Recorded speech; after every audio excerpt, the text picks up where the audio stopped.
The following program is a production of Pioneer Public Television.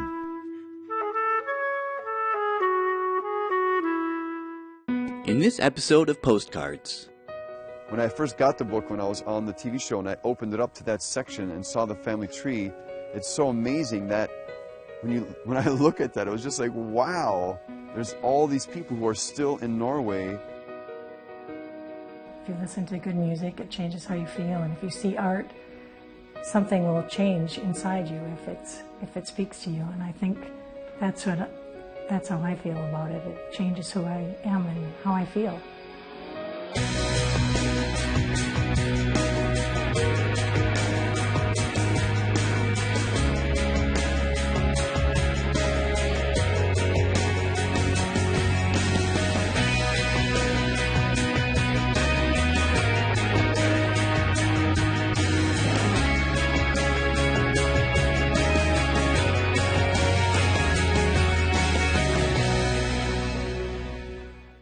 This program on Pioneer Public Television is funded by the Minnesota Arts and Cultural Heritage Fund, with money from the vote of the people of Minnesota on November 4, 2008. Additional support provided by Mark and Margaret Yekel Julien in honor of Shalom Hill Farm, a nonprofit rural education retreat center in a beautiful prairie setting near Windham in southwestern Minnesota. ShalomHillFarm.org. The Arrowwood Resort and Conference Center, your ideal choice for Minnesota resorts offering luxury townhomes, 18 holes of golf, Darling Reflection Spa, Big Splash Water Park, and much more.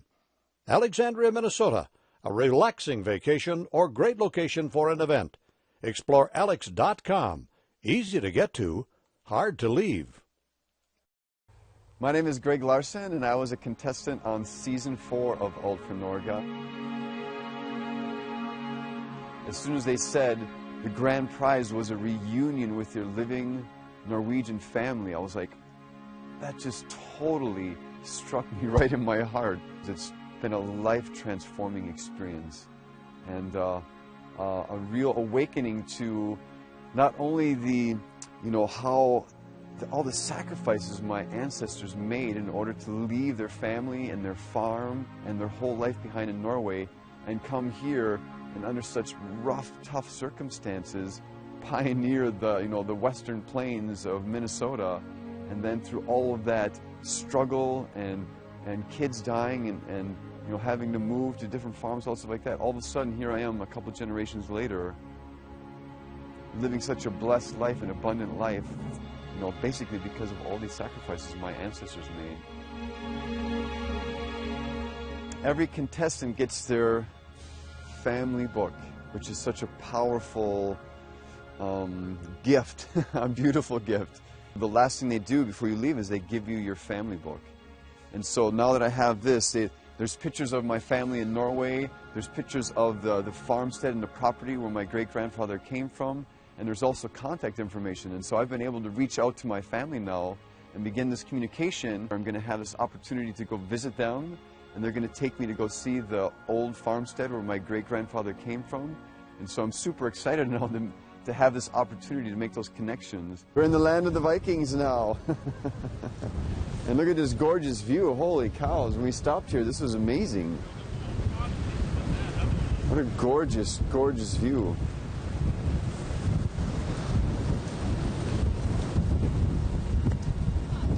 I'm looking straight down. I've looked at it long enough now. I know exactly where the barn was. The barn was right before that tree there. And there's the old cellar. You can see the entrance to the cellar and the corner of the foundation down there. I can see exactly where Truls' home was. And so it's amazing to be back here, or to be here. I've never been here before. And although I say be back here because I've seen it in pictures, little remnants of it, the farmhouse and the Truls and the family working out there by the farm, but I've never been here to see it in person. So this is such a special moment. And then to be on Heggeberg, looking down over where the old farm would have been. When I first got the book, when I was on the TV show and I opened it up to that section and saw the family tree, it's so amazing that when I look at that, it was just like, wow, there's all these people who are still in Norway, and it kind of shows this spot in Norway where I came from, which is just outside of Stavanger. And then this family tree from my great-great-grandfather, who was Truls Hegerberg, and then all my great-grandfather's brothers and sisters, and then the next generation below that, then my mom's generation, and then here I am right here. And so it was such a powerful moment to open this up and to see all of this family history and to see all of these Hegerbergs that are still alive in Norway. And that was my mom's maiden name, was Hegerberg. So, and that's where we are right now. This is the Hegerberg farm as I knew it growing up. And so this is where my great-grandfather settled, and the farm where my grandfather took over and farmed his whole life. And so there's so much, when I look around this place, there's so much memories and family history here. And you know, this is where we spent every Thanksgiving, every Christmas, every Easter, and every summer, the fourth Saturday or Sunday in June, we had our Hegerberg family reunion right here. So this place is just so powerful to come back to, and it's a lot different now because our family sold it a few years ago, and so now that it's in the hands of somebody else, they're doing lots of different things with it. And so parts of it are still recognizable, like the silos and the barn and the house, but other parts are new and changed. And so it's amazing that the family farm in Norway has been in the family for hundreds of years, and yet here in America, because we're moving around, and it's like it's not as important to hold on to those things. And so the family farm was sold a couple of years back, and now there's this process of letting go and saying goodbye to this piece of our family history as all the kids spread out and go their different ways now. So, yeah, my great-grandfather, Andrew Hegerberg, he was from the Stavanger area, and so he emigrated here in the late 1800s, and then he started out in Iowa, and then has made his way to North Dakota and homesteaded there, and then he finally ended up moving his family here to the Spicer area. I have lots of memories, and actually this area right here, because there is so many times, as a little boy, I dreamed of climbing these silos here.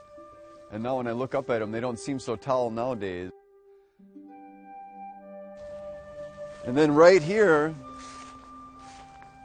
you know, this used to be the old barnyard, which went way over to the tree line, and way out there and back over here, and there was 200 head of cattle in here. And there was a fence came across right here. So me and my brothers, we would stand on this fence here, and we would look out across the barnyard here and see all the cattle moving around, and that's, of course, the barn. Then they had an old, like, pole barn that way. Not an old pole barn, but a huge pole barn right there, and that's where the combine was, and there was a couple cars in there from the 20s, and there was a bunch of hay in there. And so, of course, I would love for that gate to still be here, and it would be so amazing if the cows still were here, but this is not a working farm anymore. It's just kind of a, I guess, going to be a hobby farm maybe. I'm not for sure what they're going to do with it. So, but there was, you know, inside the barn here, there was, my grandpa milked cows, and every morning he would make his way across the yard here, and there was a little path because it was so worn, and he would milk the one cow in the morning, and he'd bring the milk into the house, and there it was in the kitchen, a pail full of fresh milk, and we would scoop the cream out and, of course, drink the milk. So those are all things that are just powerful memories still that are, because that was my childhood. We spent so much time here when I was growing up. When we were in Norway, a big part of the show was introducing us to Norwegian customs and Norwegian foods and Norwegian, you know, each week there was a new theme, like Norwegian childhood or holidays or Norwegian heroes. And then we're always being introduced to these things that are specific to Norway. So, and funny enough, you know, I would say we did a few things, like my grandma always made lefse, and we had lutefisk now and then, but I didn't really, when I got over there and started learning all this stuff, I didn't really know a lot of this stuff. And so I don't know why my grandparents didn't hang on to it. My thinking is that they were so, when they became immigrants and when they became U.S. citizens, it was so important to let go of being who you were and to embrace being American. At least my grandparents, they didn't really carry on Norwegian traditions. And I even remember when I was just finished college, I was up here visiting my grandparents, and I was telling them about all my aspirations for after college, and my grandmother was like, she snapped at me, she was just like, will you stop saying yeah? It's yes. If you don't start saying yes, you're not going to be respected in your, she was so upset at me because I was saying yeah instead of yes. And so it didn't work because I still say yeah for the most part, but I think because there was such an emphasis on from my grandmother at least, to not be Norwegian, to be American, that was not emphasized, and I really did not know a lot about what it was to be Norwegian or what Norwegians did. So we did American things. We didn't do Norwegian things except for maybe Lefse and Lutefisk, which is probably more the church than specifically her, I would say. So unfortunately, I wasn't really that informed about what it is to be Norwegian or what Norwegians did. So one of the realizations I had on the show was that I had this amazing relationship with my grandparents, all four of my grandparents actually. And I didn't realize it till I was on the show that, when my great-grandfather left, he never saw his father again. And then it dawned on me, wow, my grandfather never even knew any of his grandparents. And when I look back at my life and how rich it was because I knew all my grandparents and all the love they gave me and all the things they taught me and all the adventures we had and all these lovely holidays we had because we were with my grandparents, it just was such a sad realization to know that. And now that was the sacrifice they made to follow their dream, and to not even follow their dream, there was just no opportunity there. It was a very small farm, and to even eke out a living on that farm was difficult. And then there was all these kids, and so the only real opportunity they had was to leave. And because they left at that time, that was really the end of their experience. And I can't imagine never talking to my dad again. So when that's all put in perspective, it's like really amazing what they went through. And then here I am now, and I have all this opportunity now, which is what they moved here for, was for opportunity for their kids and their grandkids. So I'm the one benefiting from all their sacrifices. And so to be able to go on this show and go back really was, and for this opportunity to compete for this, the grand prize was a reunion with your family. So not only myself, all the other contestants felt the same way. It was a way to honor their relatives, their ancestors, for making all these sacrifices to come here. Yeah, when we got the family books, I opened it up and I turned to this picture here, and here's my great-great-grandfather, Truls Hegerberg, and this was his farm here. And this is the only picture I've had of him. So I saw this picture, so in my mind, this is where, this is where this person lived all my life. He was always this age. And then when I got this family book and I saw some pictures of him as an old man, that's where it really hit home, these pictures. It was actually this picture right here. And I saw him as an older man with a white beard, and all of a sudden, instead of being frozen in time as this young man, I felt this complete life of his. And not only that, because he had 6 kids with his first wife before she died, and that's where my great-grandfather came from. And 5 of those 6 kids left. And so not only was my great-grandfather coming here and never talking to his kids again, but my great-great-grandfather, all of a sudden 5 of his kids moved to America and he never saw them again. So not only was it the people coming here losing contact with Norway, but when the people left Norway, their moms and dads lost contact with their kids. And that wasn't something else I realized on the show too. A lot of the crew who was following us and filming, they'd be like, oh yeah, my grandpa, his brother left and he went to America, and we kind of lost track. So we know we have relatives in America, but we have no idea where they're at. So the Norwegians are feeling the same thing. They know they have ancestors in America, but because of the loss of connection, they don't know where they live anymore, they don't know where they're at. And so it kind of went both ways, which I never even realized before, that they're feeling the same way, that, wow, we have family in America and we don't know where they're at or who they are or where they ended up finally, because they changed names and they started out in Iowa, then they went to North Dakota. I mean, who knows where they ended up at. And so it was those are the realizations that I had being on the show, was this separation that happened, and it was felt on both sides. And so And then to have these pictures, to see the pictures of my great-great-grandfather being older, kind of all of that came into picture and really hit home about these lives that they lived and the experiences they had because of this great immigration that happened.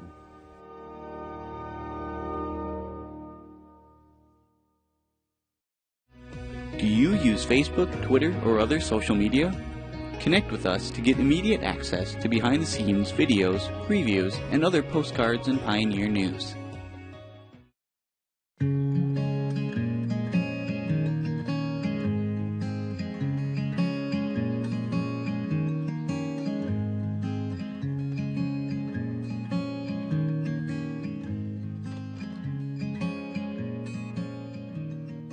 I've been doing art practically my whole life. We started when we were young with my mother, and recently, probably within the last 4 years, I started doing encaustics, which is a beeswax with some resin in it and painted on wood. And that's been my favorite because you can imprint in it and you can mark it, change it, and you do it with a heat gun. So it's a really messy process, but that's been my favorite. And as far as the Swedish dolls, we started making those with my mother as young kids. We made different choir kids and different things. And now I've been interested in our heritage because my mother was 100% Swedish, my dad was 100% Norwegian. So I've been looking into that, some of the culture from their homeland, and been doing dolls that reflect that.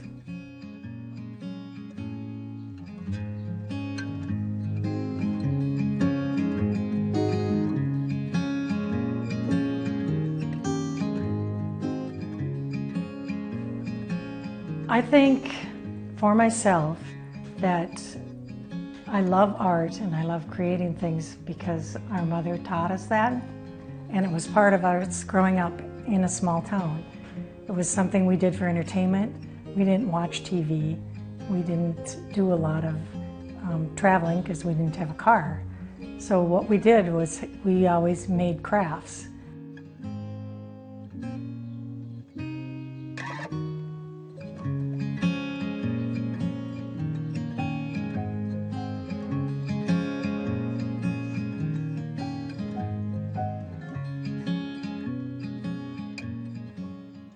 Encaustics actually started with the Greeks in, I think it's 5 BC, and they started painting using wax with colors in it to waterproof ships, and then that's how they made warrior ships and did designs on them.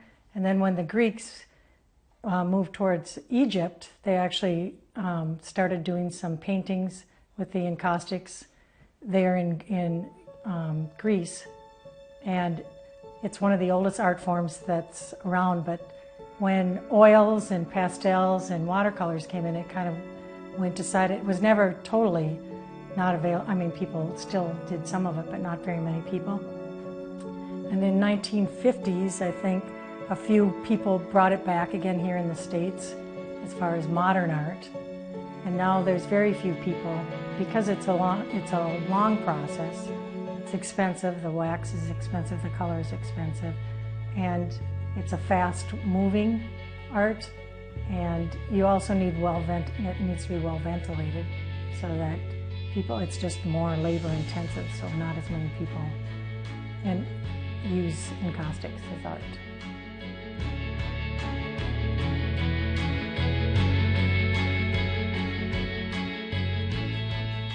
I think I'm drawn to the encaustics because you can do so much with it.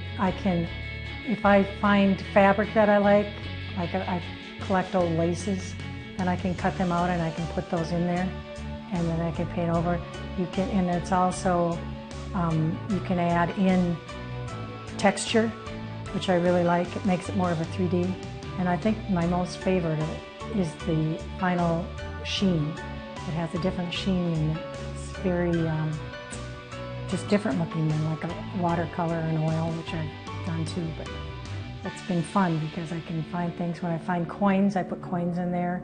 If I find old machinery, like some of them I put in some I chop it up and put in rust, and from whatever I'm painting. So it's been really fun like that.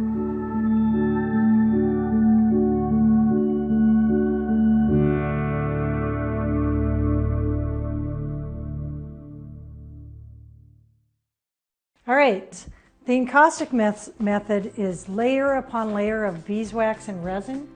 So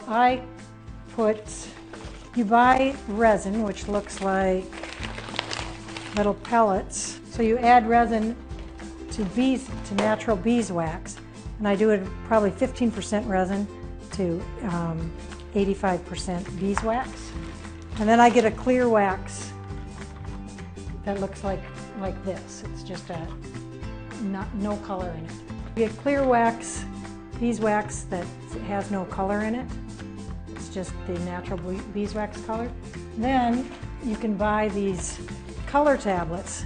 They come in all different colors. You get blues, greens, purples, and you just add them to the beeswax and you make a variety of colors. So the first step is you need to get a plywood, because the beeswax actually absorbs into the wood, and that's what makes it stable. You can't do it on paper or cloth. It needs to be something that's firm. So the first step to do is just take layers and layers of just the plain beeswax on the plywood to cover the wood. And I think you have 5 seconds from when it's warm to when it gets hard on the board. And in between each layer of wax, after you put one layer on, you need to heat set it. So you use a heat gun, and you get it just so that it's got a little glow to it, and then you know that it's melted onto the plywood. Then you go back and you add another layer of beeswax. And usually I add at least 4 layers of just the clears beeswax, because then you get the depth. And then you heat it again in between each layer. The next step is I'll add on some color. So this time I decided I wanted some white in the background. So I add the white coloring into this beeswax so that you get it. And I add a layer onto the board. And usually it takes more than 1 layer to cover it, depending on how much of that pigment you put in. Then you heat that again. Now is the time when you can start adding in things or doing different things. And for this demonstration, I decided to put texture into it.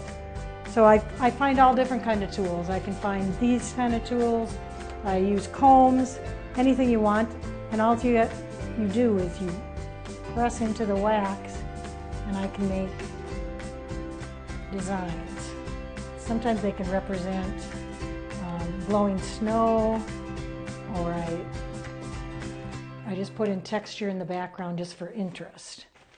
So that's the next step, is to add texture with some type of device. Then the next step that I do is I cut out a stencil, or I do a drawing on paper first.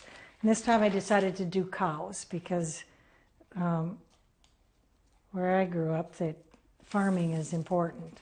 So I draw a card, then I'll just cut it out, and then I use it like a stencil. So I use this stencil to keep my wax from getting in the background. So if I wanted red this time, I dip it in the red, and I just go along the stencil. This is the fun part.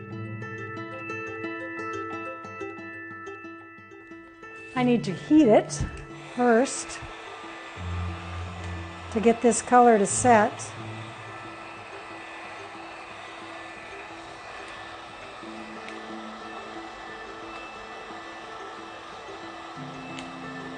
You can see how the wax turns a little glossy, and that means that it's heated up enough it's not going to come off. The paintings, they won't melt on your wall or anything. It can go up to 150 degrees before it gets soft again because of the resin. And then I just peel off this shape. I sometimes do detail. I'll take off some areas that have seeped underneath. Just scrape those off and clean it up. Clean up the edges. And then I can also add in, this is a type of mica. It's called biotite. And you can flake it apart. It's actually just a mineral. And I can put it on for a shadow by the eye. And then I just press it in, heat it up.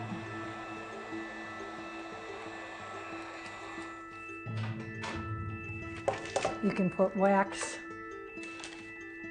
on top of it, change it a little bit, changes the thing. So you can add anything you want. I also use laces. I use birch bark. I take pieces of birch bark and peel it into pieces. Then the next step is adding detail to it. So on this one, I cut out a newspaper article from one where it's about farming. This little cow here is out of birch bark that I peeled, like I showed. Then the last thing I do is just frame them, make a plain wooden frame for it. It actually takes a whole year for it to cure and become as hard as it's going to be. It'll stay soft a little bit, and then in a year it's pretty much permanent.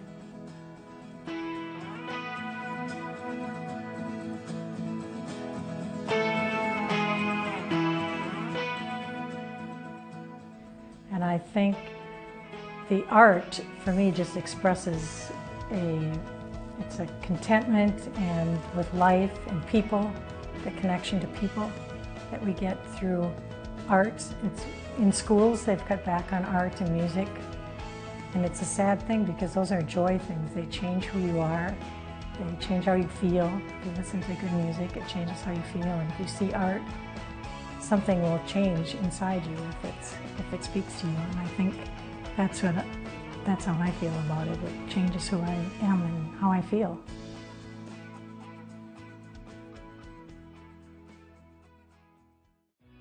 This program on Pioneer Public Television is funded by the Minnesota Arts and Cultural Heritage Fund, with money from the vote of the people of Minnesota on November 4th, 2008. Additional support provided by Mark and Margaret Yackel-Julien in honor of Shalom Hill Farm, a nonprofit rural education retreat center in a beautiful prairie setting near Windham in southwestern Minnesota. ShalomHillFarm.org.